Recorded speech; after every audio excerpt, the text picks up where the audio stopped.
وقد قال الله تبارك وتعالى في شأن حبيبه وعظمته إن الله وملائكته يصلون على النبي يا أيها الذين آمنوا صلوا عليه وسلموا تسليما اللهم صل على سيدنا محمد وعلى آله وصحبه أفضل صلواتك عدد معلوماتك وبارك وسلم صلاة وسلاما عليك يا سيدي یا حبیبی یا رسول اللہ صلی اللہ تعالی علیہ وسلم۔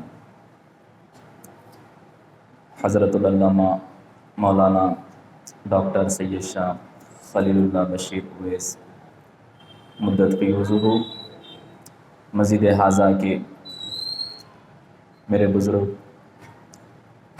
عزیز نوجوانوں، اللہ تبارک و تعالی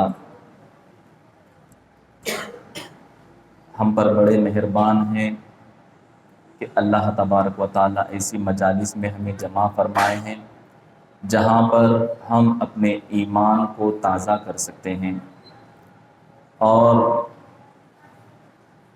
جب ہم امام عالی مقام رضی اللہ تعالیٰ عنہ کی سیرت مبارکہ کو سن رہے ہیں اور واقعات کربلا اور اہل بیت اطہار کی عظیم قربانیوں کو آپ کے سامنے مختلف علماء کرام گوشہ گزار کر رہے ہیں، اس کا مقصد کیا ہے؟ کیا سالانہ ہم 10 محرم کو ایک جلسہ منعقد کرنا یہ ہمارا مقصد ہونا چاہیے؟ سال میں ایک مرتبہ جمع ہو کر کچھ فاتحہ خوانی کر لی جائے، کیا یہ ہمارا مقصد ہونا چاہیے؟ کیونکہ مسلمان ایک با مقصد قوم ہے، بے مقصد کے مسلمان کوئی کام نہیں کرتا۔ مگر یہ آج ہماری غفلت ہے کہ آج ہماری زندگیوں سے دین کمزور ہوتے جا رہا ہے اور ہم دنیا میں ملوث ہوتے جا رہے ہیں، جس کی وجہ سے ہماری نہ تو آج کوئی پہچان ہے نہ کوئی ہماری شناخت ہے۔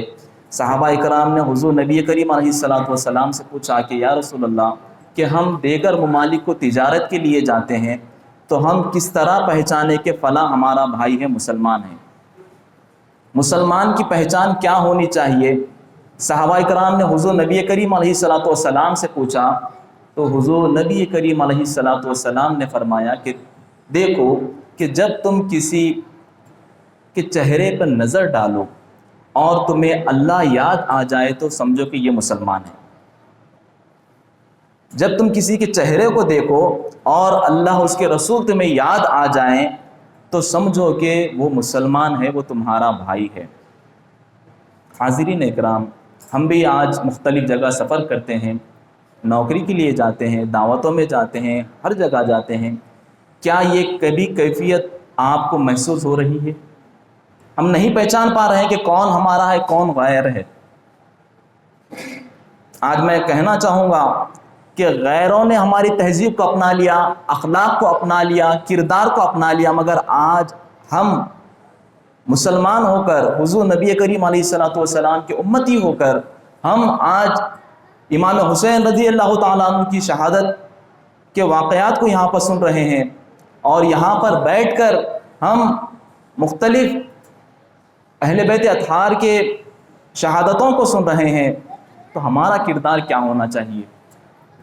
ہمارا معاملہ کیا ہونا چاہیے؟ کہ ہمارا اسوہ کیا ہونا چاہیے؟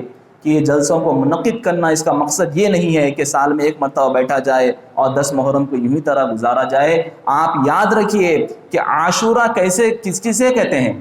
ابھی آپ نے علماء کرام سے سنا، مولانا شبیر یعقوبی صاحب سے آپ نے سنا، مولانا خلیل اللہ بشیر اویس صاحب سے آپ نے سنا کہ عاشورہ کہتے ہیں 10 اہم چیزوں کو۔ عشرہ کی جمع عاشورہ ہے۔ علماء کرام فرماتے ہیں کہ یہ 10 اہم چیزیں کیا تھی؟ کہ حضرت آدم علیہ السلام کی توبہ آج قبول ہوئی تھی، آج ہمارا کام ہونا چاہیے کہ اپنے مولا کو راضی کرے کہ مولا جو زندگی ہم نے گزار دی ہے مولا آج کے دن تو نے حضرت آدم علیہ السلام کی جو خطا ہوئی تھی مولا اس کو تو نے بخش دیا تھا مولا، کہ ہماری خطاؤں کو بھی بخش دے مولا۔ یہی وہ دن تھا مولا جو حضرت نوح علیہ السلام کی کشتی جا کر جودی پہاڑ پر رکی تھی مولا ہماری زندگی کا سفینہ بھی مولا تو بنا دے مولا ہماری زندگیوں کو بھی مولا کنارے لگا دے مولا دین کے لیے ہماری زندگیوں قبول فرما لے۔ آج یہ جذبہ، یہ اسپرٹ پیدا کرنے کی ضرورت ہے۔ حضرت ابراہیم علیہ السلام کو آگ میں ڈالا گیا تھا اور وہ آگ گلے گلزار ہو گئی تھی، تو آج مولا سے کہنا چاہیے کہ مولا زندگی میں مسائل بہت ہے مولا آج ہی کا وہ دن تھا حضرت ابراہیم علیہ السلام کو آگ میں ڈالا گیا تھا تو وہ آگ گلے گلزار ہو گئی تھی مولا امت مسلمہ کی زندگیوں کو بھی گلے گلزار فرما دے۔ آج یہ کہنا ہوگا اور یہ اسپرٹ، یہ جذبہ اپنے سینوں میں پیدا کرنا ہوگا۔ آج ہی کا وہ دن ہے کہ حضرت ادریس علیہ السلام کو آسمانوں پہ اٹھا لیا گیا تھا۔ ارے امت مسلمہ، تمہیں اللہ تعالیٰ نے دنیا میں سرخروئی کے لیے بھیجا تھا۔ ارے یہی وہ امت ہے کہ اللہ تعالیٰ نے کائنات میں 1,24,000 انبیاء کو بھیجا ہے، ان کی امتوں کو بھیجا ہے۔ قرآن مجید اٹھا کر دیکھیے، کسی امت کو اللہ تعالیٰ نے خیر والی امت نہیں کہا سوائے اس امت کے، بنی اسرائیل کا ذکر ہو رہا ہے تو یا بنی اسرائیل، یا ابراہیم، یا اسماعیل، اس طرح نام لے کر ذکر ہو رہا ہے۔ اور جب اس امت کا ذکر آیا تو قرآن کہتا ہے کہ کنتم خیر امت اخرجت للناس، کہ ارے دیکھو کہ تم خیر والی امت ہو، تمہیں اسپیشلی سلیکٹ کیا گیا ہے، کوئی تم عام آدمی نہیں ہو۔ ارے قیامت کی نشانی کیا ہے؟ ذرا غور تو کریے کہ حضور نبی کریم علیہ السلام فرماتے ہیں کہ قیامت اس وقت آئے گی جب اس کائنات میں ایک بھی اللہ کا نام لینے والا نہیں ہوگا۔ ارے آپ سوچو کہ اس کائنات کا وجود، اس دنیا کا وجود آپ کے وجود سے ہے، آپ ہے تو دنیا قائم ہے۔ ارے بتا دو آج غیر مذہبوں کو، ارے اپنی کوالٹی کو سمجھو، کہ اپنے مقام و مرتبے کو سمجھو۔ ارے تمہارے آقا و مولا فرما رہے ہیں کہ تمہارے وجود سے دنیا کا وجود ہے، اگر تم نہ ہو تو دنیا ختم ہے۔ یہ ہماری شان ہے، یہ ہماری شان ہے۔ مگر آج ہم کیا کر رہے ہیں؟ آج ہم زندگی کس طرح گزار رہے ہیں؟ معاف فرمانا کہ آج ہم یہ ایام جو آ رہے ہیں، رمضان شریف بھی آ رہے ہیں، مگر کوئی زندگی میں بدلاؤ نہیں آ رہا ہے۔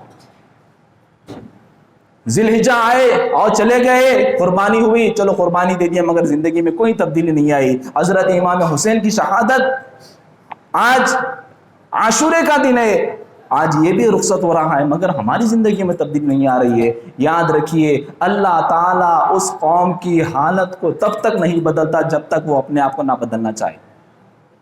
ہم راضی نہیں ہیں، ہم اپنے آپ کو بدلنا نہیں چاہ رہے ہیں۔ ہمارا حال کیا ہوگا؟ ایک کان سے سونے دوسرے کان سے نکال دیے، یہی تو ہو رہا ہے۔ حضرت امام حسین رضی اللہ تعالیٰ عنہ کی سیرت اٹھا کر دیکھیے کہ میں نوجوانوں سے خاص طور پہ کہنا چاہ رہا ہوں کہ یاد رکھو کہ جس قوم کے نوجوان دیندار ہے، مضبوط ہے، وہ قوم ہمیشہ زندہ ہے، وہی قوم ترقی کرنے والی ہے۔ جس قوم کے نوجوان بگڑ جائیں گے، دنیا میں ملوث ہو جائیں گے، دنیا داری کرتے رہیں گے، دین کو پشو پیش ڈال دیں گے، یہ تمہارا ایک نقصان نہیں ہے، پوری قوم کا نقصان ہے، آنے والی نسلوں کا نقصان ہے۔ آج ہم دعویٰ کرتے ہیں کہ ہم اہل بیت کے چاہنے والے ہیں، ارے ہم حضور نبی کریم علیہ السلام پہ درود بھیجنے والے ہیں، سلام بھیجنے والے ہیں۔ اپنے اولادوں کو ٹھہرا کر بتا دو کہ گھر والے کتنے تھے، نام تو بتا دو کہ حضور کے بیٹیاں کتنے تھے، حضور نبی کریم علیہ السلام کے اولاد کون کون تھے، اہل بیت اطہار کون ہے۔ آج ہم کیا کر رہے ہیں؟ آج ہاں ایجوکیشن دلانا ہے تو بہت ایجوکیشن دلائیں گے، کانوینٹ اسکولوں میں دلائیں گے، بڑے بڑے اسکولوں میں بھیجیں گے، ٹیوشنز کے لیے بھیجیں گے، دین کے لیے کیا کرو گے؟ آپ کو پتا ہے کہ حضور نبی کریم علیہ السلام فرماتے ہیں کہ جب بندہ دنیا سے رخصت ہوتا ہے، جب انتقال کر جاتا ہے، قبر میں جاتا ہے، تو فرشتے اس سے سوال کرتے ہیں کہ بتاؤ اپنی اولاد کو کس حال میں چھوڑ کر آئے، اپنی اولاد کو کس حال میں چھوڑ کر آئے؟ آپ بولیں گے میں انجینئرنگ کرا کر آیا،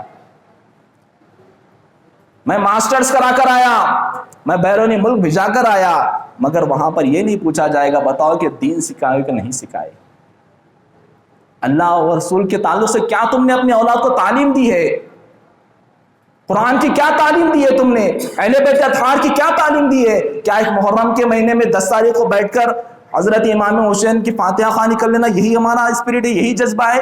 کیا یہی دینداری ہے ہماری؟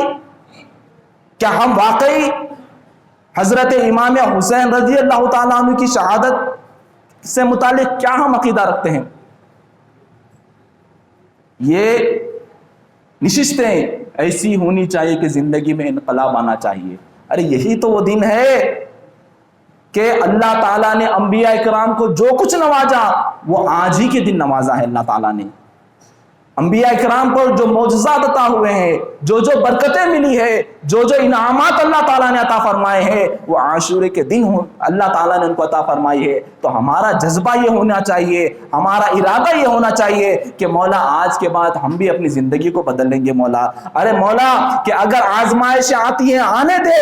حضرت امام حسین کا اسوہ ہمارے سامنے ہے کہ سر کٹا دیے مگر حق کا ہمیشہ بول بالا کرے. یہ ہمارا اسپرٹ ہونا چاہیے. یہ آج ہمیں عہد کرنا ہوگا کہ ہم اپنی زندگیوں کو بدلیں گے، اپنی مسجدوں کو آباد رکھیں گے. کہ دیکھیے امام حسین رضی اللہ تعالیٰ عنہ کی شہادت ہو رہی ہے مگر نماز قضا نہیں ہوئی. آج ہم کیا کر رہے ہیں؟ ہماری نمازیں قضا ہو رہی ہے، مسجدیں ویران ہو رہی ہے، دینداری آج گھروں سے رخصت ہو رہی ہے. ہماری دعوتوں کا کیا حال ہے؟ آج نئے نئے فتنے ہمارے پاس سے نکل رہے ہیں. غیر قوم آسانی سے شادی بیاہ کر لے کے وہ لوگ اپنی زندگی گزار رہے ہیں مگر مسلمان ہر وقت ایک نئی چیز پیدا فرما رہا ہے.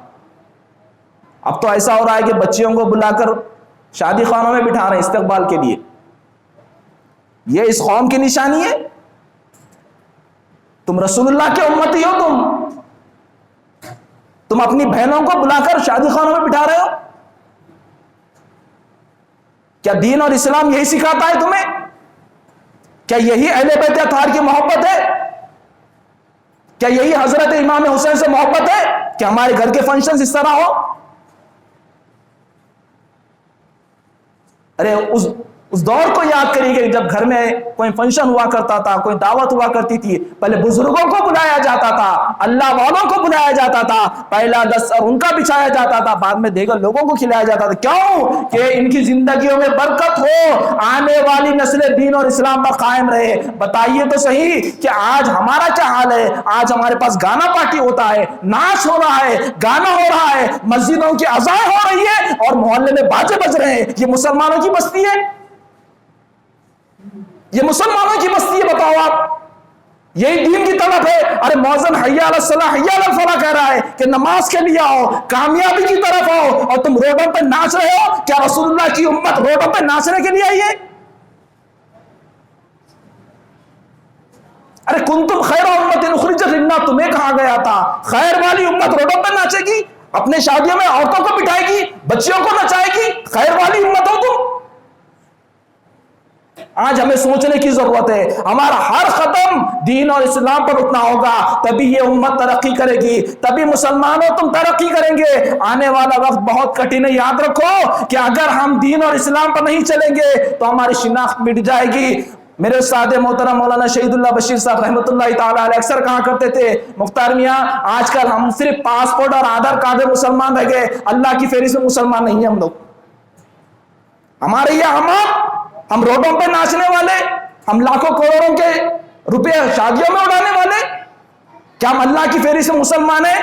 آج مسلم گھروں میں آج ہزاروں لاکھوں بچیاں بیٹھی ہوئی ہے. صرف تلنگانہ میں رپورٹ ہے کہ 3 لاکھ بچیاں جو 30 سال عمر کراس کر چکی ہیں بیٹھی ہوئی ہے. آج آپ کو بڑا غم ہے، غیر کے ساتھ بھاگ جا رہی. اپنے یارہ کیا کرے؟ پیسہ ہونا، گاڑی ہونا، دہیج ہونا تو ہم شادی کر رہے ہیں، غیر لے کے چلے گیا. اس کے ذمہ دار بھی تم ہی ہو. یاد رکھو، تم سے پوچھا جائے گا ارے تم جوان تھے، تم شادی کرنے کے لائق تھے، ارے تم نے کیوں نہیں کی؟ تمہاری ایک بہن چلے گئی دوسروں کے ساتھ. اپنے معاشرے کو بدلنے کی ضرورت ہے. یہاں پر بیٹھنا بامقصد ہونا چاہیے کہ ہم اپنی زندگیوں کو بدلیں گے، ہم واقعی حضور نبی کریم علیہ الصلوۃ والسلام کے سچے امتی بنیں گے. ارے ہم ہر قدم ہر کام ہم دین اور اسلام کے مطابق کریں گے. سمجھ میں نہیں آ رہا. علماء کرام موجود ہے، دیکھیے کہ اتنے بڑے عالم دین ہے، چاہے تو آج حیدرآباد میں بہت ساری جگہ خطاب کر سکتے ہیں مگر کیوں اپنا سارا وقت یہیں پر دیے ہیں؟ کیوں دے رہے ہیں؟ اسی لیے دے رہے ہیں کہ ہماری بستی واقعی مسلمانوں کی بستی ہو جائے. ہم میں آپس میں محبت پیدا ہو جائے، ارے ہم میں جذبہ پیدا ہو جائے شہادت کا، حق بولنے کا جذبہ پیدا ہو جائے، ہم میں اتحاد پیدا ہو جائے۔ یہ جلسے، یہ نشستیں منعقد کرنے کا مقصد یہی ہے کہ ہم اپنی زندگیوں کو بدلنا ہوگا۔ یاد رکھیے کہ ایک ہم جو غلطی کر رہے ہیں ہماری ایک کی غلطی نہیں ہے، اس کا عذاب اور اس کا جو کچھ ہے یہ تمام قوم کو اٹھانا پڑے گا اس کا۔ میری نوجوانوں سے گزارش ہے کہ آج آپ عہد کریں کہ اپنی زندگیوں کو بدلے، کہ دیکھیے آپ قدم اٹھا کر دیکھیے کہ اللہ کی ذات ہر شے پہ قادر ہے، ان اللہ علی کل شیء قدیر، کہ اللہ تعالیٰ ہر چیز پہ قادر ہے۔ ارے آپ آگے بڑھ کے تو دیکھیے اللہ تعالیٰ کتنے راستے کھولتا ہے۔ یہ کائنات اللہ تعالیٰ نے آپ کے لیے پیدا کی ہے، ارے یہ آپ کی خادم ہے اور آپ کو اللہ نے اپنی عبادت کے لیے پیدا کیا ہے۔ تو آپ اگر اللہ کے ہو جائیں گے تو یہ کائنات آپ کی ہو جائے گی، اور اگر آپ اللہ کو چھوڑ کر، اللہ کے رسول کو چھوڑ کر اگر دنیا کرتے رہیں گے تو یاد رکھیے کہ دنیا بھی ہمیں نہیں ملے گی اور ہم دین سے بھی ہم دور ہو جائیں گے۔ آج یہی تو ہو رہا ہے، آج یہی ہو رہا ہے کہ اپنی سینوں میں کیوں حضرت امام حسین رضی اللہ تعالیٰ عنہ نے شہادت اپنی پیش کر دی کہ اس امت کے لیے، اس امت کے لیے کہ کل قیامت تک دین اور اسلام کو زندہ رہنا تھا۔ ارے جان جاتی ہے جائے مگر نانا جان کا دین نہیں جائے، یہ اسپرٹ تھا، یہ جذبہ تھا حضرت امام حسین کا۔ اور آج ہمارا کیا اسپرٹ ہے بتائیے آپ؟ کیا آ کے خالی جمعہ کے دو رکعت نماز پڑھ لینا یہی دینداری ہے آپ کی؟ کیا سال میں ایک مرتبہ خالی رمضان میں روزے رہ لینا دینداری ہے؟ یا جا کے ایک بار حج کو آگے یہی دینداری ہے آپ کی؟ نہیں، بلکہ آپ یاد رکھیے کہ وَمَا خَلَقْتُ الْجِنَّ وَالْإِنسَ إِلَّا لِيَعْبُدُونَ، کہ اللہ تعالیٰ نے کہ آپ کی تخلیق اس واسطے کی ہے کہ آپ ہمیشہ اللہ کی عبادت کرے۔ ارے اللہ کی عبادت ہر طرح سے کی جا سکتی ہے، صرف نماز عبادت نہیں ہے۔ ارے تمہارا سڑک پر چلنا بھی عبادت ہے۔ ارے دیکھو تو صحیح کتنا پیارا دین ہے تمہارا کہ بیت الخلاء کے آداب بھی تو سکھا رہا ہے، ارے وہ جا کے آنا بھی عبادت میں شامل ہے۔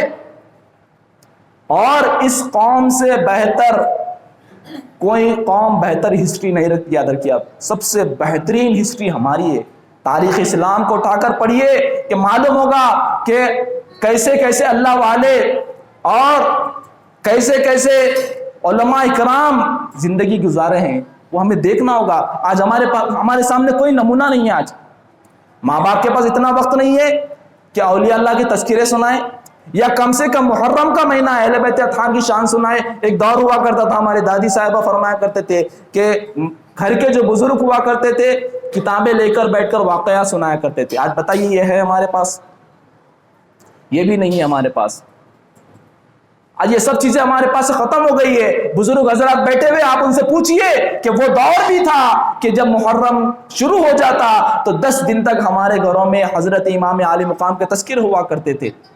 حضرت محدث صدقان علیہ رحمت و رضوان کی کتاب اٹھا کر دیکھیے، آپ شہادت نامہ اٹھا کر دیکھیے کہ ہمارے پاس یہ موجود ہے۔ کیا ہم پڑھتے ہیں؟ کیا ہم اپنے بچوں کو دیتے ہیں یا پڑھاتے ہیں؟ ارے ہمیں تو دنیا کی فکر ہے، ہاں ایس ایس سی ہو رہا ہے، اب انٹر ہونا ہے، اب پھر انٹرمیڈیٹ ہوگا، گریجویشن ہونا ہے، فلاں ہونا ہے، نہ دین کی فکر ہے نہ نماز کی فکر ہے، کسی طرح کی کوئی فکر نہیں۔ یاد رکھیے آپ، یاد رکھیے کہ اگر دین مضبوط ہے تو پھر آپ کی دنیا اور آپ کی آنے والی نسلیں محفوظ ہے۔ اگر آپ کا دین محفوظ نہیں ہے، اگر آپ دیندار نہیں ہے، اگر آپ دین نہیں جانتے ہیں، اگر آپ دین پہ نہیں چلتے ہیں تو یہ غلط سے بھی مت سمجھیے کہ آنے والی ہماری نسل دین پر چلے گی۔ آج یہ زوال جو ہو رہا ہے یہ سب ہمارے اعمال کا نتیجہ ہے، یہ ہمارے اعمال کا نتیجہ ہے۔ یہ کیوں کہ حدیث شریف میں آیا ہے کہ جیسے اعمال آسمان والے کی جانب جاتے ہیں ویسے نتیجے دنیا والوں کی طرف لوٹ کر آتے ہیں۔ تو جیسے ہمارے اعمال جائیں گے تو آج ہمارے پاس وقت ہے کہ ہم اللہ کو منا لیں اور اللہ کو راضی کر لیں، اللہ کو اس کے رسول کو راضی کر لیں، سچی توبہ کر لیں اور اپنی زندگیوں کو دین اسلام پر چلانے کی کوشش کریں۔ اور اس کا ایک واحد ذریعہ ہے 5 وقت کی نماز۔ 5 وقت کی نماز اپنے اوپر فرض ہی ہے وہ، اگر آپ قائم نہیں رکھیں گے تو آپ کا دین پر چلنا مشکل ہو جائے گا۔ تو آپ سے گزارش ہے کہ آپ ایسی نشستوں سے فائدہ اٹھائیے اور اپنی زندگی کو بدلیے۔ اللہ تعالیٰ سے دعا ہے کہ جو کچھ کہا گیا اور سنا گیا اس پر ہمیں عمل کرنے کی توفیق عطا فرمائے۔ وصلی اللہ تعالیٰ علی نور خلقہ وآلہ واصحابہ اجمعین والحمد للہ رب العالمین۔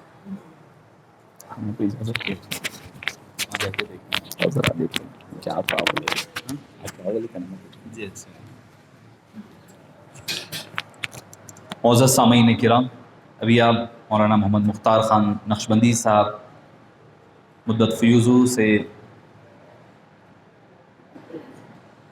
سیرت شہادت امام حسین رضی اللہ عنہ کے مقصد کے تحت سماعت فرما رہے تھے۔ یقیناً امام علی مقام رضی اللہ عنہ ارضاہ، ان کی شان اور عظمت ہی منفرد اور علیحدہ ہے کہ اللہ تعالیٰ نے ان کو منتخب فرما لیا تھا۔ اسی کام کے لیے وہ پیدا کردہ تھے اور اسی کام کے لیے اللہ نے ان کا انتخاب فرمایا تھا کہ امام حسین رضی اللہ عنہ جب پیدا ہوتے ہیں، پیدائش کے بعد ام فضل بنت حارث رضی اللہ عنہا لا کر کے امام حسین کو حبیب پاک صلی اللہ علیہ وسلم کے دست مبارک میں دیتی ہیں، تو آپ صلی اللہ علیہ وسلم گود میں لے کر زار و قطار رونے لگتے ہیں۔ تو ام فضل سمجھتی ہیں کہ کہیں بچے کو کچھ ہو گیا ہوگا، بچے کو کہیں ایسا نہ ہو کہ کوئی تکلیف پہنچ گئی ہو۔ تو آپ نے پوچھا یا رسول اللہ کیا ہوا ہے، بچے کے ساتھ کچھ غلط تو نہیں ہوا ہے؟ تو آپ نے فرمایا کہ نہیں ام فضل، بچے کے ساتھ کچھ غلط نہیں ہوا، بلکہ ابھی جبریل امین میرے پاس آئے ہیں، آ کر کے انہوں نے کہا ہے کہ آپ کا یہ بیٹا جو ہے اس کو آپ کی امت قتل کر دے گی۔ میرا اس بیٹے کو یعنی امام حسین کو آپ بولیں گے کہ بھئی قتل کر دے گی، شہید کر دے گی، اس کا مقصد کیا ہے؟ آپ کو تھوڑا سا ایک نقطے کی طرف لے کر چلتا ہوں۔ شہادت دو قسم کی ہوتی ہے، ایک ہوتی ہے شہادت سری، ایک ہوتی ہے شہادت جہری۔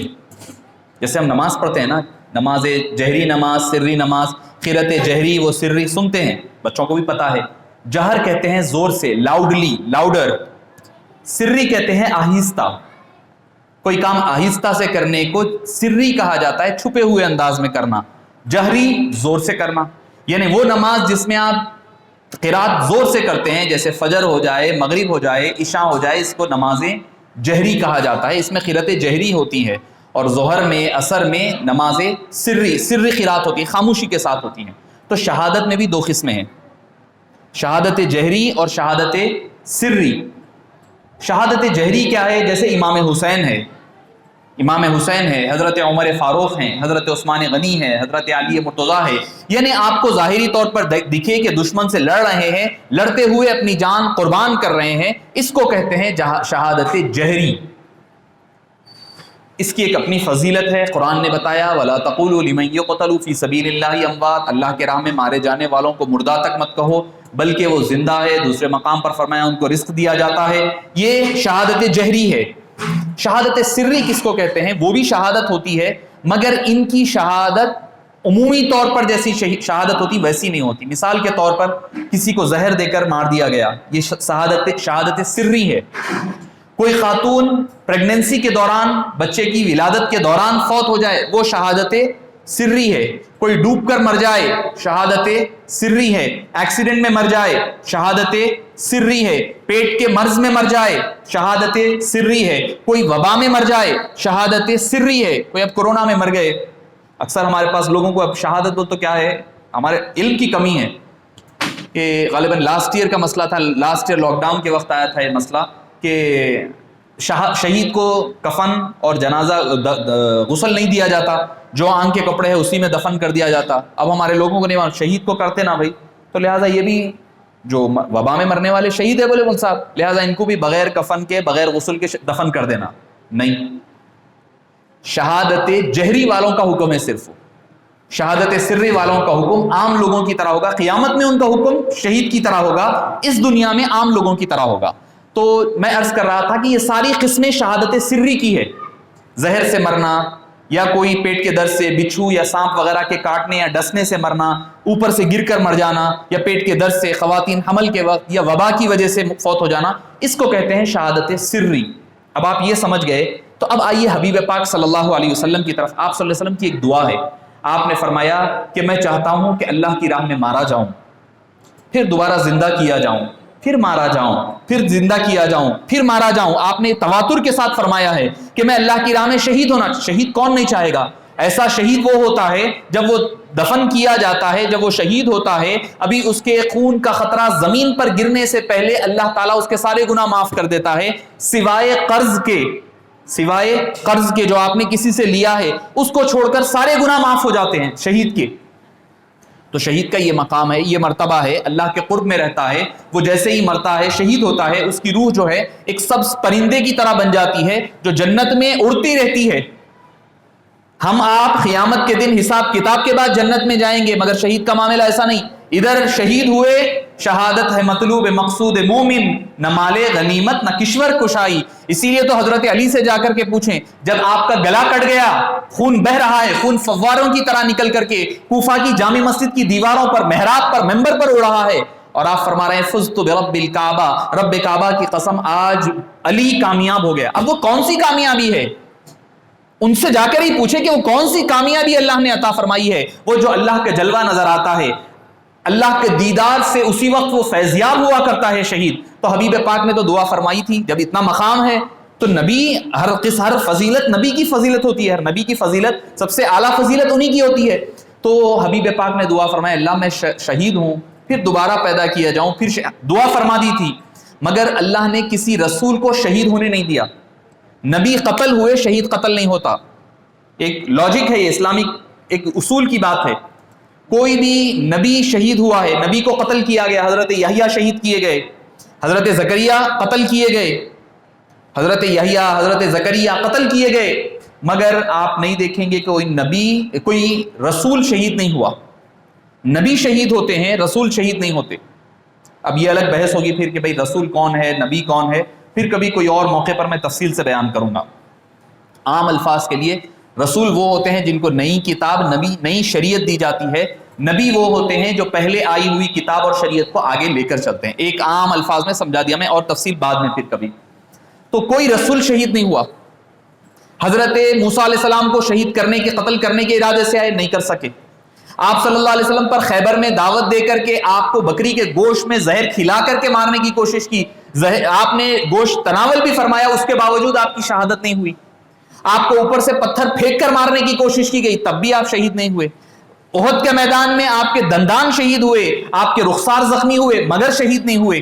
اچھا، وہ اس سے بڑی مثال حضرت عیسیٰ کی لے لیں، حضرت عیسیٰ علیہ السلام کی مثال لے لیں۔ حضرت عیسیٰ کے تو گھر میں قاتلین گھس گئے، اللہ نے ان کو وہاں سے اٹھا کر آسمانوں پر رکھ دیا، ان کا چہرہ جو دوسرا آدمی یہودی جو اندر آیا تھا اس کو دے دیا گیا، لوگوں نے اس کو قتل کر سمجھا یہی عیسیٰ تھے، اس کو صلیب پر چڑھا دے کر کہہ لیے عیسیٰ our Jesus has crucified and he has sacrificed his life for our sins۔ ان کا ماننا ہے، عیسائیوں کا ماننا یہ ہے کہ ان کو crucified یعنی ان کو پھانسی پر سولی پر چڑھا دیا گیا، انہوں نے ہمارے گناہوں کا کفارہ بنتے ہوئے اپنی جان کو قربان کر دیا، ان کا عقیدہ ہے۔ تو میں عرض کر رہا ہوں کوئی رسول شہید نہیں ہوا۔ تاریخ اٹھا کر دیکھ لیں آپ پوری، ابتدا سے انتہا تک۔ نبی قتل ہوئے مگر کوئی رسول شہید نہیں کیا گیا، کیونکہ اگر رسول کون ہوتا ہے؟ اللہ کا ریپریزنٹیٹیو ہوتا ہے، اللہ کا نمائندہ ہوتا ہے، وہ شریعت چلتی پھرتی شریعت ہوتا ہے، اس کا شہید کر دینا ساری شریعت کو منہدم کرنے کے برابر ہوتا ہے۔ اسی لیے اللہ نے شہادت کسی نبی کو نہیں دی، مگر حبیب نے دعا بھی تو کر دی تھی، شہادت کی دعا بھی کر دی تھی۔ اب آپ مسئلہ بڑا کٹھن ہو گیا ہے، کوئی رسول شہید نہیں ہو سکتا اور نبی دعا کر دیے ہیں شہادت کی۔ اللہ نے فرمایا اب ہمارا اصول تو یہ ہے کہ نبی کوئی رسول کو شہادت نہیں دے سکتے، کیا کرنا؟ فرمایا دو کا انتخاب کیا، حبیب پاک کے نور نظر کو، عین کو، نبی کے دونوں لخت جگر کو، حسن مجتبیٰ کو، امام حسین مرتضیٰ کو۔ حبیب پاک نے فرمایا تھا الحسن منی والحسین منی، حسین مجھ سے ہے، میں حسین سے ہوں۔ فرمایا حدیث موجود ہے، آپ نے فرمایا حسین میرا بیٹا میری بیٹی کا بیٹا ہے۔ فرمایا اللہ نے دنیا بھر کے ہر ایک کی نسل اپنے باپ سے چلائی ہے، میری نسل میری بیٹی فاطمہ سے چلائی ہے۔ فرمایا تو بات طے ہے کہ حبیب پاک کے بیٹے بھی ہیں، بیٹے نواسے کی شکل میں، نواسے بیٹے بشکل بیٹے فرمایا۔ اور جب یہ حدیث کی بات نہیں، قرآن بھی اٹھا کر کے دیکھیں، قرآن میں جب آیت مباہلہ اتری، نجران کے عیسائیوں سے جب مباہلہ ہونے لگا، جب ڈیبیٹ ہونے لگا، تو حبیب پاک صلی اللہ علیہ وسلم کو اللہ نے فرمایا فقل تعالوا، چلو تم آ جاؤ، ندعو ابناءنا، ہم اپنے بیٹوں کو لاتے ہیں، وابناءکم، تم تمہارے بیٹوں کو لاؤ، ونساءنا ونساءکم، ہم ہماری عورتوں کو لاتے ہیں، تم تمہاری عورتوں کو لاؤ، وَأَنفُسَنَا وَأَنفُسَكُمْ، ہم خود بھی آتے ہیں تم بھی آتے ہیں، ثُمَّ نَبْتَهِلْ، اس کے بعد ڈیبیٹ کر لیں گے، مباہلہ کر لیں گے، فَنَجْعَلْ لَعْنَةَ اللَّهِ عَلَى الْكَاذِبِينَ، اس کے بعد جھوٹوں پر اللہ کی لعنت بھیجیں گے۔ تو حبیب پاک نے کس کو بلایا؟ دعا النبی صلی اللہ علیہ وسلم الحسن والحسین والفاطمہ وعلیہ، حبیب پاک صلی اللہ علیہ وسلم نے حضرت علی کو حضرت امام حسن کو بیٹے کی جگہ بلایا، امام حسن اور امام حسین کو، عورتوں کی جگہ ازواج کو بلانے کی بجائے اپنی بیٹی کو بلایا، اور مردوں کے اپنے آپ کو آنے کے لیے حبیب پاک نے اپنے خود کو اور حضرت علی مرتضیٰ کو رکھا۔ تو معزز سامعین کرام، اللہ تعالیٰ نے حبیب پاک کو شہادت کا مرتبہ کیسے عطا فرمایا وہ بتلانا چاہ رہا ہوں میں، کہ دو قسم کی شہادتیں ہوئی، شہادت سری، شہادت جہری۔ اللہ تعالیٰ نے حبیب کو دونوں شہادتیں دی ہے، کسی کو ایک ملی ہوگی، کسی کو سری ملی، کسی کو جہری ملی، مگر اللہ تعالیٰ نے حسنین کریمین کی وساطت سے اور ان کے ذریعے سے حبیب پاک کو دونوں شہادتیں دی ہے۔ امام حسن کو زہر دے کر کے شہادت سری عطا فرمائی، امام حسین کو کربلا میں شہید کروا کر کے شہادت جہری عطا فرمائی۔ تو معزز سامعین کرام، رسول اکرم صلی اللہ علیہ وسلم کی شہادت کی تکمیل کا مظہر امام حسن مجتبی، امام حسین بنے ہیں۔ آپ اندازہ لگائیے ان کے مقام اور مرتبے کا، جن کے نام آسمانوں سے آئے، ان کا مقام کون حسین اور کون حسن؟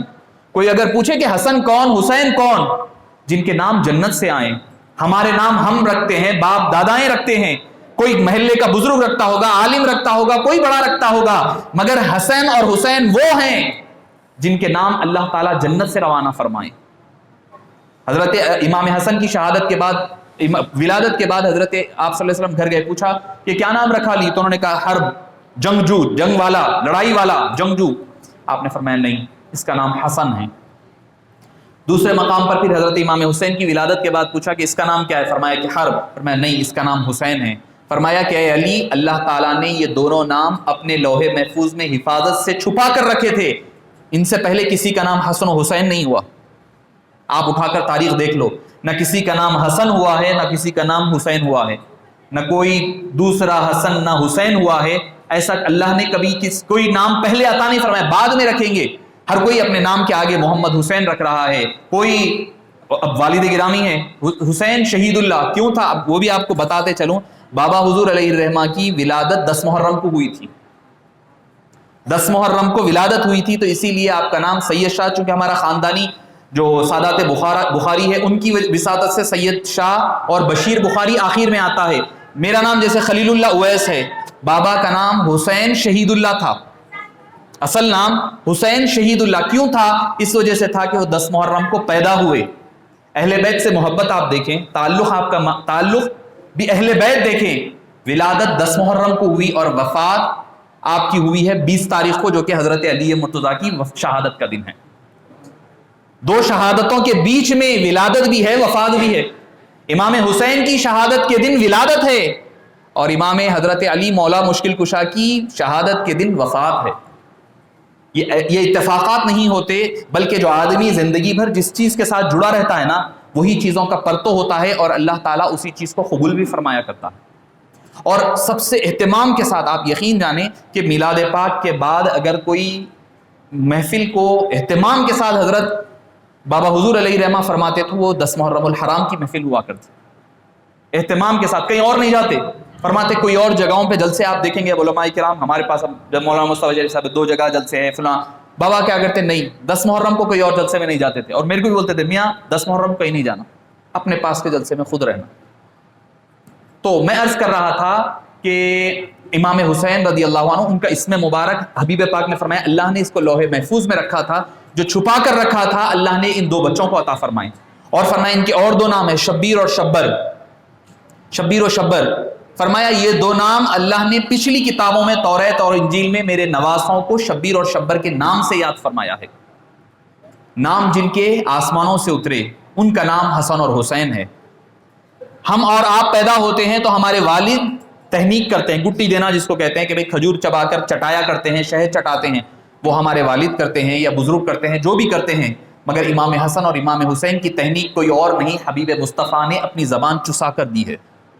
ترمذی شریف کی حدیث، کوئی واقعات قصے کہانی نہیں بول رہا ہوں میں آپ کو، حدیث ترمذی ہے کہ حبیب پاک نے اپنی زبان چسا کر کے، زبان منہ میں دے کر کے، ایک روایت میں یہ ہے کہ کھجور چبا کر، دوسرے میں ہے کہ زبان چسا کر کے حبیب پاک صلی اللہ علیہ وسلم نے امام حسن اور امام حسین کی تہنیک فرمائی ہے۔ اور کیا فرمایا کہ یا فاطمہ یؤذینی بکاؤہ، اے فاطمہ مجھے حسین کا رونا مجھے تکلیف پہنچاتا ہے۔ چھوٹے بچے روتے ہیں، دودھ نہیں پیے ہیں تو رویا کرتے ہیں، مگر فرماتے ہیں حبیب پاک مجھے حسین کا وہ رونا بھی مجھے تکلیف پہنچاتا ہے، اذیت دیتا ہے۔ حسین ابن علی کا جو عام بچے روتے ہیں ویسا رونا بھی مصطفیٰ کو اذیت پہنچاتا ہے۔ جو جب حسین ابن علی ذوالجناح پہ سے کربلا کے میدان میں تپتے ریگ زاروں پر دوپہر کی چلچلاتی دھوپ میں 3 دن کے بھوکے 3 دن کے پیاسے مسافت کے عالم میں، غربت کے عالم میں، مسافرت کے عالم میں، جب ان کا جسم مبارک جب تیروں سے چھنی ہو کر کے جب آپ کے ذوالجناح نامی آپ کے گھوڑے سے جب زمین پر گرا ہوگا، آپ خود ذرا اندازہ فرمائیے جس مصطفیٰ کو عام بچے کا رونا تکلیف دیتا ہے تو وہ مصطفیٰ جان رحمت کو امام حسین کا اس کربلا کے میدان میں اس گھوڑے سے گرنا تکلیف نہیں دیا ہوگا۔ اور قربان جائیے امام حسین کے، جب لوگوں نے آپ کے جسم مبارک کو دیکھا تو آپ کے جسم مبارک پر 33 تیروں کے سوراخ تھے، 33 تیروں کے نشان تھے، 33 تلواروں کے نشان تھے اور 34 بھالوں کے سوراخ تھے آپ کے جسم مبارک پر۔ ہم تو تسبیح سبحان اللہ والحمدللہ اللہ اکبر پڑھ کر خوش ہوتے ہیں، آپ امام حسین نے فرمایا تم نے زبان سے تسبیح پڑھی ہے، میں نے اپنے جسم پر 33 اور 34 زخم کھا کر کے میں نے تسبیح پڑھی ہے۔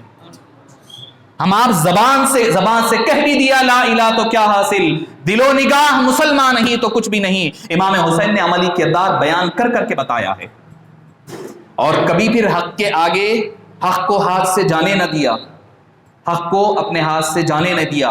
ترمذی شریف کی حدیث پاک میں آتا ہے کہ ایک رات قبل 9 ذی الحجہ 9 محرم الحرام کی، میں اپنی گفتگو کو ختم کر دوں، اب افطار کا وقت قریب ہے۔ معزز سامعین کرام، 9 کی رات عمر بن سعد اور شمر لعین شمر وغیرہ جب تیاری کرنے لگے آپ کے حملہ کرنے کی 9 کے دن ہی، تو آپ نے امام حسین رضی اللہ عنہ ارضاہ کے پاس حضرت عباس علمدار آئے، آپ کے جو سوتیلے بھائی ہوتے تھے حضرت عباس، اور آئے اور کر کہنے لگے کہ امام وہ لوگ تیاری کر رہے ہیں حملے کی، تو آپ نے فرمایا ان سے کہو کہ آج کی رات چھوڑ دیں، آج کی رات ہم اللہ کے دربار میں گڑ گڑا کر کے اپنی جو کچھ قربانی چھوٹی پوٹی پیش کر رہے ہیں اس کی مقبولیت کی دعا کر لیتے ہیں۔ آپ ذرا تصور میں لائیں کہ اپنی آل اور اولاد کو قربان کر رہے ہیں، اس کے باوجود کہہ رہے ہیں کہ آج کی رات ہم اللہ کے دربار میں دعا کر لیتے ہیں کہ اللہ ہماری اس قربانی کو قبول کر لیں۔ تو انہوں نے کہا کہ ٹھیک ہے، ہمیں کیا جانا ہے، آج ایک ہی رات کی تو بات ہے، ویسے بھی عصر ہو چکی ہے، اب ڈھلنا ہے، ڈھل گئی۔ امام حسین نے سارے ساتھیوں کو جمع فرمایا، اپنے رات ہو گئی تھی چراغ کو بجھا دیا، فرمایا کہ یہ معاملہ میرا اور ان کے درمیان ہے، ان کی دشمنیاں مجھ سے ہے، تم سے کچھ لینا دینا نہیں ہے، میں تمہیں اجازت دیتا ہوں کہ تم سب واپس چلو جاؤ۔ اپنے ساتھیوں کو کہا تم سب چلے جاؤ، یہ میرے خون کے پیاسے ہیں، جب تک میرا خون ان کی تلواروں کو نہیں لگے گا یہ لوگ خاموش بیٹھنے والے نہیں ہے، یہ اگر میں بیعت کر بھی لوں گا تب بھی یہ ماننے والے نہیں ہے، مجھے پتا ہے ان کے ارادے کیا ہے، ان کے مقاصد کیا ہے۔ تو آپ نے فرمایا تم لوگ چلے جاؤ، تمہیں میری اجازت ہے، میں کل قیامت کے دن تم سے کوئی پوچھ تاچھ نہیں ہوگی، کوئی نہیں یہ نہیں کہوں گا کہ تم نے میرا ساتھ نہیں دیا، یقیناً تم نے میرا ساتھ دیا۔ آپ نے فرمایا کہ میں آگ بجھا رہا ہوں، بتی بجھا رہا ہوں، تم سارے جو جانا چاہے چلے جائیں۔ جب اس کے بعد جب آپ کا خطاب ختم ہوا، جب دوبارہ روشنی کی گئی تو دیکھا گیا کہ کوئی ایک فرد اپنی جگہ سے نہیں ہلا، ساروں قطار سارے رو رہے ہیں۔ اور حضرت عباس جو حضرت علی کے دوسرے ام البنین کے بیٹے تھے، آپ نے فرمایا کہ اے امام، اے حسین ابن علی، آپ پر لاکھوں سلام، آپ کو چھوڑ کر ہم کیسے جا سکتے ہیں؟ اگر آج ہم اپنی جان بچانے کے لیے آپ کو میدان میں چھوڑ کر چلے جائیں گے، کل ہم بی فاطمہ کے سامنے کیا منہ دکھائیں گے؟ حضرت علی مرتضیٰ کے سامنے ہم کیا جواب دیں گے؟ نبی مصطفیٰ صلی اللہ علیہ وسلم کے سامنے ہمارا کیا جواب ہوگا؟ ہم اپنی جان گنوا تو سکتے ہیں مگر آپ کا ساتھ چھوڑ کر نہیں جا سکتے۔ آپ نے اپنی بہن صاحبہ کو وصیتیں فرمائی، اپنی زوجہ ازواج کے پاس حضرت شہر بانو ام لیلہ، حضرت ام البنین کے پاس گئے، حضرت ام لیلہ کے پاس گئے، جا کر کے ان کو وصیتیں فرمائیں، فرما کر کے آیا اور کہا کہ اب اپنی اپنی عبادتیں کر لو، آج آخری رات ہے، کیا پتا کون سا دن پھر سویرا ملے نہ ملے، کون سی رات آئے نہ آئے۔ تو آپ تشریف لے گئے، عبادت میں مشغول ہو گئے۔ کچھ دیر کے بعد آپ سنتے ہیں کہ حضرت زینب جو حضرت امام حسین کی بہن ہے، حضرت علی مرتضیٰ کی صاحبزادی ہیں، ان کے چیخ کی آواز ہوتی ہے جو آپ کو ابھی لمحے کے لیے آپ کی آنکھ لگی تھی، آپ بیدار ہوتے ہیں، ہو کر کے آپ ان کی خیمے کی طرف جا کر پوچھتے ہیں بہن کیا معاملہ ہوا؟ وہ زارو خطار ان کی اشک جاری ہوتے ہیں، روتی ہوئی کہتی ہیں کہ اے بھائی جان، میری ابھی آنکھ لگی تھی، ابھی کچھ دیر کے لیے میری آنکھ لگی تھی، میں کیا دیکھتی ہوں کہ ایک سبز چادر میں ڈھکی ہوئی ایک خاتون آئی ہے. میں ان لوگوں کے لیے یہ بات بتانا چاہ رہا ہوں جو کہتے ہیں بھائی خواتین کے چہرے کا پردہ نہیں ہے، فلاں نہیں ہے، پردہ دل کا ہونا چاہیے. کربلا کا موقع ہے، کربلا کی سرزمین ہے، وہ خاتون آئی بھی ہے وہاں پر تو اپنی مکمل چادر اوڑے ہوئے آئی ہے، چادر اوڑی ہوئی آئی ہے. تو یہ پتا چلتا ہے کہ پردے کی اہمیت اور افادیت کیا ہے. تو معزز سامعین کرام، حضرت زینب قریب جاتی ہے، وہ کیا دیکھتی ہیں؟ وہ خاتون جو چادر اوڑی ہوئی خاتون ہے، کیا دیکھتی ہے کہ وہ پتھر کنکر جو زمین پر ہے وہ اٹھا رہی ہیں، تلاش کر رہی ہے، چن رہی ہے. الصواعق المحرقہ میں شاہ عبداللہ محدث دہلوی علیہ عبدالحق محدث دہلوی علیہ رحمہ نے بھی اس کو ما ثبت بالسنہ میں نقل فرمایا ہے. جب وہ حضرت زینب قریب گئی، جا کر کے پوچھا بی بی آپ کون ہیں اور کیا کر رہی ہے؟ تو جب چادر ہٹی تو دیکھا کہ اور نہیں وہ بلکہ بی بی فاطمہ الزہرا رضی اللہ عنہا وارضاہا تھی. پوچھا کہ امی جان آپ یہ کیا کر رہی ہے؟ فرمانے لگی کہ میں اپنے اس میدان کو صاف کر رہی ہوں جہاں پر میرے اہل خانہ، میرے بیٹے حسین اور ان کی آل و اولاد، حسن کی اولاد شہید ہو کر یہاں پر گنے گی. میں چاہتی ہوں کہ کم سے کم اتنے پتھر اور کنکر تو اٹھا لوں، جب ان کا لاشا زمین پر گرے تو کم سے کم ان کو جسموں پر پتھر نہ چبھنے پائے، کنکر نہ چبھنے پائے. ایسی چیزیں میں زمین سے اٹھا رہی ہوں. حضرت بی بی زینب رضی اللہ عنہا یہ کہہ کر زارو قطار رونے لگی. تو حضرت امام حسین نے کہا کہ اے بہن صبر رکھنا، صبر رکھنا، صبر کے دامن کو ہاتھ سے نہ جانے دینا. یہ سارے امتحانات ہوں گے مگر بشارت کس کے لیے ہے؟ خوشخبری کس کے لیے ہے؟ وبشر الصابرین، صبر کرنے والوں کے لیے بشارتیں ہیں. اگر صبر کا دامن ہاتھ سے چلا جائے گا تو یہ بشارتیں نہیں ملنے والی. آپ نے فرمایا تم وہ کہہ رہی ہو، میں نے بھی خواب دیکھا ہے، حبیب مصطفیٰ صلی اللہ علیہ وسلم کو اس میدان کربلا کے آخری حصے میں دیکھا ہے. آپ اپنے اسے پر ٹیک لگائے ہوئے ٹھہرے ہوئے ہیں اور منتظر ہے کل ہماری شہادتوں کے. یہ تو ایک منظر ہوا. حضرت عبداللہ بن عباس، ترمذی شریف کی باب المناقب کی حدیث پاک، حضرت عبداللہ بن عباس فرماتے ہیں کہ میں سو رہا تھا، یکایک میں نے خواب میں دیکھا کہ رأیت النبی صلی اللہ علیہ وسلم اشعث واغبرا، میں نے حبیب پاک کو دیکھا کہ آپ کے کپڑے غبار آلود ہے، غبار آلود ہے، اٹا ہے دھول میں. اور میں نے دیکھا وفی یدہ قارورۃ من الدم، میں نے آپ کے ہاتھ میں ایک خون کا بھرا ہوا شیشہ دیکھا. میں قریب جا کر کے پوچھا یا رسول اللہ یہ کیا معاملہ ہے، یہ کیا بات ہے؟ آپ نے فرمایا کہ میں ابھی شہدت قتل الحسین، میں ابھی حسین کے مقتل سے جہاں پر ان کی شہادتیں ہوئی ہے وہاں سے آ رہا ہوں، اور آپ کی بال بکھرے ہوئے ہیں، آپ گرد و غبار میں اٹا ہے. اور آپ نے پوچھا یہ کیا ہے آپ کے ہاتھ میں جو قارورہ شیشہ کیا ہے؟ فرمایا کہ میں نے اس میں شہدائے کربلا کے خون کو جمع کیا ہے تاکہ کل اللہ کے دربار میں پیش کر سکوں کہ اے باری تعالیٰ میری امت نے میرے گھر والوں کے ساتھ کیا حسن سلوک فرمایا. تو معزز سامعین کرام، یہ وہ غم ہے جس پر حبیب پاک کو خود اذیت، آپ صلی اللہ علیہ وسلم کو تکلیف ہوئی ہے، آپ روئے ہیں. اور بی بی ام سلمہ فرماتی ہے کہ میں اس رات نکال کر کے جو مٹی مجھے حبیب پاک نے دی تھی وہ نکال کر جب دیکھتی تو وہ اس وقت سرخ ہو چکی تھی. تب میں سمجھ گئی کہ امام حسین کی شہادت ہو چکی ہے. ایسی شہادت چونکہ دنیا نے کبھی نہیں دیکھا، ایسی شہادت اللہ تعالیٰ نے کیونکہ وہ حبیب پاک کی شہادت کا تتمہ تھی، کیونکہ وہ حبیب پاک کے مقام اور مرتبے کے شایان و شائن ہونا تھا. عام ایک آدھ کی شہادت ہوتی تو کوئی یاد نہیں رکھتا، مگر چونکہ یہ شہادت شہادت عظمیٰ تھی، یہ شہادت شہادت کبریٰ تھی، اللہ تعالیٰ نے حبیب پاک صلی اللہ علیہ وسلم کے لیے یہ شہادت کا مقام اور متعین فرمایا تھا. تو معزز سامعین کرام، شہادت امام حسین نے جو شہادت پیش کی دنیا ایسی نظیر نہیں پیش کر سکتی. بے مثل و بے مثال شہادت، عبادت بھی تو بے مثل و بے مثال، شہادت بھی ہے تو بے مثل و بے مثال، بچے بھی ہیں تو بے مثل و بے مثال، عورتیں بھی ہیں تو بے مثل و بے مثال. معاملہ یہ نہیں، بی بی حضرت زینب کا کردار اس کے بعد شروع ہوتا ہے. حضرت زینب کا کردار اس کے بعد شروع ہوتا ہے کہ کس طرح انہوں نے جواں مردی کے ساتھ، کس طرح یزید کے دربار میں ہو یا ابن زیاد کے دربار میں، ہر جگہ پر جا کر کے انہوں نے اپنی بات کو اور حق بیانی کو ظاہر فرمایا. میں اپنی بات کو ختم کر دوں. اکثر لوگ یہ کہتے ہیں بھائی ٹھیک ہے کربلا کے میدان میں یزید تو نہیں تھا نا، یزید تھوڑی کربلا کے میدان میں آیا تھا، اس نے تھوڑی لڑا ہے، اس نے کیا کیا ہے، اس کا کیا قصور ہے؟ معزز سامعین کرام، دراصل یزید ایک شخص کا نام نہیں رہا. کربلا کی جنگ کے بعد یزید ایک طبقے کا نام بن گیا. جو حق کے خلاف جائے گا وہ یزیدیت کہلایا گا، اور جو حق کی ساتھ دے گا اس کا نام حسینیت کہلایا جائے گا. یزید کی حکومت صرف 3 سال تھی، 3 سال، صرف 3 سال کی حکومت تھی اس کی. 3 سال، 61 62 63 61 62 63 سن ہجری. حبیب پاک صلی اللہ علیہ وسلم 10 سال تک قید حیات رہے دنیا میں. 11ویں سال کی ابتدا میں ربیع الاول شریف میں آپ کی دنیا سے پردہ فرمائے. حضرت ابو بکر 2 سال 3 مہینے, حضرت عمر 10 سال 9 مہینے, حضرت عثمان بن عفان 12 سال, حضرت علی مرتضیٰ 4.5 سال اور حضرت امام حسن 6 سال. آپ نے فرمایا تھا حبیب پاک نے کہ میرے بعد خلافت 30 سال رہے گی. 10 سال پلس 30 سال 10 پلس 30 40 ہو گئی. اور اس کے بعد حضرت امیر معاویہ رضی اللہ عنہ کی حکومت 20 سال رہی. 60 61 62 63 3 سال کی حکومت ہے اس کی. پہلے سال کربلا کا واقعہ پیش آیا. پہلا سال کربلا کا واقعہ جس میں امام حسین کی شہادت ہوتی ہے. آپ کے اہل خانہ کے 17 اور دوست احباب ملا کر 72 لوگوں کی شہادت ہوتی ہے. پہلا سال. دوسرا سال ہوا یہ شہادت کے بعد مدینہ منورہ والوں نے بیعت توڑ دی, انکار کر دیا, ہم یزید کو اپنا لیڈر نہیں مانتے.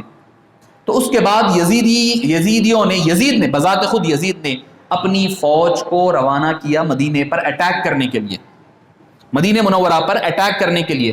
اور مدینہ منورہ کے بارے میں کیا ہے, حدیث بخاری ہے. لوگ اکثر بخاری کی حدیث پیش کر رہا ہوں. حبیب پاک نے فرمایا من اراد بسوء بالمدینہ, فرمایا جو میرے مدینے کے تعلق سے برا ارادہ کرے نہیں, ارادہ من ارادہ حدیث کے الفاظ ہے. آپ لوگ ارادہ اردو کا لفظ بھی ہے.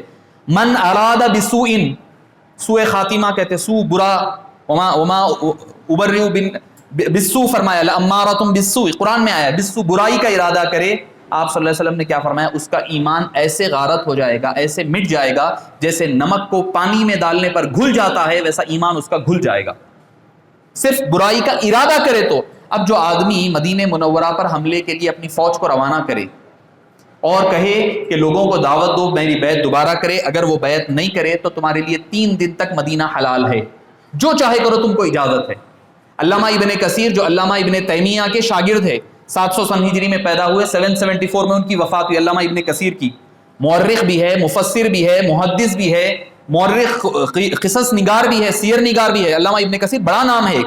البدایہ والنہایہ کی والیوم نمبر 8 پیج نمبر 125 سے لے کر آپ اینڈ تک پورا پڑھ لیں, آپ پوری کتاب پڑھ لیں. والیوم نمبر 8 آپ کو پتا چل جائے گا کربلا کے واقعات میں.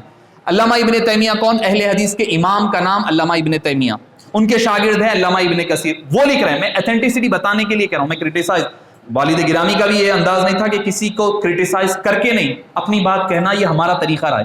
میں بات کی اہمیت بتانے کے لیے کہہ رہا ہوں کہ علامہ ابن تیمیہ کون, ابن تیمیہ جن کو اہل حدیث اپنا امام مانتے ہیں, ان کے شاگرد کا نام ہے علامہ ابن کثیر. علامہ ابن کثیر اپنے البدایہ والنہایہ میں لکھ رہے ہیں کہ صرف وہ 3 دن کے درمیان اس قدر قتل و غارت گری ہوئی, 800 صحابہ کرام شہید ہوئے, 1000 سے زیادہ خواتین زناکاری کی وجہ سے حاملہ ہوئی. 3 دن تک مسجد نبوی بند رہی. جس مقام پر مصطفیٰ نماز پڑھاتے رہے وہاں پر لید اور گوبر گرے جانوروں کے, باندھے گئے جانور.